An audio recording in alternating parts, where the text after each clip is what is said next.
नमस्कार मित्रांनो, सराफ फाउंडेशनच्या नवीन व्हिडिओमध्ये आपलं स्वागत आहे. आज आपण व्हिडिओ घेऊन आलेलो आहे इलेक्शन संदर्भात. काल आपण सिरीज चालू केली होती इलेक्शन संदर्भात. निवडणूक चालू आहे, धुरळा चालू आहे सगळीकडे, तर आपण त्याच्याबद्दल बोलणार आहोत. उमेदवार कसे निवडायचे हा विषय टॉपिक आहे. नमस्कार, माझं नाव अक्षय सराफ. पाहूयात नवीन 9 मुद्दे. चला व्हिडिओला सुरुवात करूया. 9 मुद्दे सांगितले होते निवडणूकमध्ये उमेदवार कसे निवडायचे. पहिला मुद्दा आहे, शिकलेला आहे का अशिक्षित आहे. म्हणजे काय, त्याची पात्रता आहे का शैक्षणिक. तर ती पात्रता असेल तो मुद्दे समजू शकतो, आपलं प्रश्न मांडू शकतो समोरच्याकडं. तर त्यासाठी आता प्रभाग क्रमांक 2मध्ये कोण कोण अशिक्षित आहेत, जरा निवडणुकीच्या उमेदवारांनी जे घोषणापत्र त्यांचं स्वतःचं दिलेलं आहे त्यामध्ये एकदा चेक करून बघा. दुसरा मुद्दा, ते ताजे आहेत का अनुभवी आहेत. अनुभवी म्हणजे ज्यांना अनुभव दिलेला आहे. तर ह्याच्यामध्ये निवडणुकीमध्ये प्रभाग क्रमांक 2मध्ये एक उदाहरण म्हणून किती लोक तुम्हाला असे दिसतात की ऐन निवडणुकीच्या वेळेमध्येच त्यांनी फॉर्म थोडीशी एक 6 महिने वर्षभर तयारी चालू केलेली आहे. विचार करा, आता कोरोनाचा पिरियड गेलेला आहे, 4-5 महिने गेलेले आहेत, कुणी तुम्हाला मदत केलेली आहे ते विचार करा.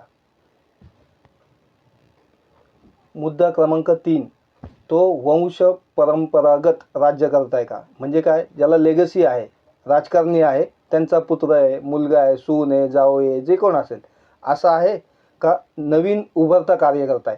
आता तुम्ही बघितलं असेल सगळ्या मोठ्या मोठ्या पक्षांनी उमेदवारी सामान्य कार्यकर्त्याला डावलून कुणाला दिलेली आहेत, याच्यावर लक्ष ठेवा. हे लक्ष द्या. मुद्दा क्रमांक 4, तो भ्रष्ट आहे का प्रामाणिक आहे. आत्तापर्यंत तुम्हाला हाचा अनुभव आला असेल तर नक्की ह्यावेळेस ह्याच्यावर विचार करा. तर जर तो भ्रष्ट असेल तर तो काय तुमच्या योजनांवर मदत करणार आहे तुम्हाला. या निवडणुकीमध्ये मुद्दा क्रमांक 5, स्वतःचं हित बघणार आहे का सार्वजनिक हित बघणार आहे. याच्यामध्ये बरेचसे व्यावसायिक उतरलेले आहेत. व्यावसायिक हे सोशल अँगलनी बघू शकतात का, याचा विचार नक्की करा. प्रभाग क्रमांक 2मध्ये तर नक्कीच करा, कारण व्यावसायिक असतो तो मनी माइंडेड असतो. मनी विचारांनी थोडासा कमी असतो, कारण सोशली सगळीकडे ॲप्लिकेबल होतं का, ज्याला गरज आहे आता सध्या त्याच्यापर्यंत योजना कशी पोचवायची हे त्याचे विचार कदाचित नसू शकतात, कदाचित. मुद्दा क्रमांक 6, तर त्याचा विकासाचा दृष्टिकोन आहे का पुराणमतवादी दृष्टिकोन आहे. म्हणजे काय, आधीपासूनचा जसा दृष्टिकोन आहे का विकासाला जो लागून असतो तो त्या पद्धतीचा आहे. म्हणजे आधुनिकतेकडे जाणारा आहे का जुन्या काळातला आहे, त्याच्यावर नक्की विचार करा. मुद्दा क्रमांक 7, तर त्याच्यामध्ये समावेशी आहे का विशेषी आहे. समावेशी म्हणजे काय, सगळ्यांना सामावून घेणारा आहे का एक्सक्लुझिव्हली म्हणजे कोणत्या तरी वर्गाला तो खुश करणारा आहे, त्याच्यावर नक्की विचार करा.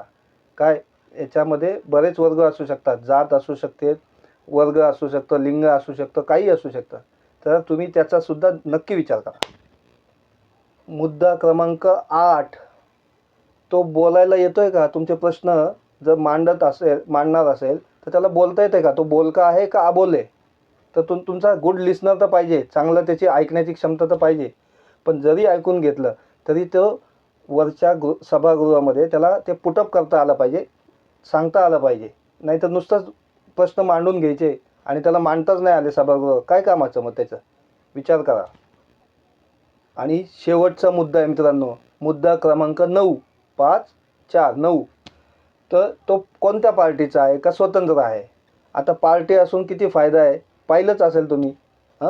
भ्रष्ट राजकारण्यांनी काय केलेलं आहे, भ्रष्ट पार्ट्यांनी काय केलेलं आहे, जमिनीच्या सौद्यापर्यंत त्यांचे व्यवहार गेलेले आहेत. त्यानंतर दुसरी गोष्ट, गुंडांना किती लोकांनी अभय दिलेले आहे ज्या पार्टीनी, त्यांचा पण विचार करा. असे एकूण हे 9 मुद्दे दिलेले आहेत. त्याची कमेंटमध्ये पण तुम्हाला उत्तरं, तुमच्या काही कमेंट असतील तर नक्की तुम्हाला या व्हिडिओच्या खाली द्या तुम्ही तुमचे. तर मुद्दा आवडला असेल तर नक्की चॅनलला लाईक करा, चॅनलला शेअर करा आणि चॅनलला सबस्क्राईब करा. सराफ फाउंडेशन तुमचा निवडणुकीचा साथीदार. धन्यवाद. सायनिंग.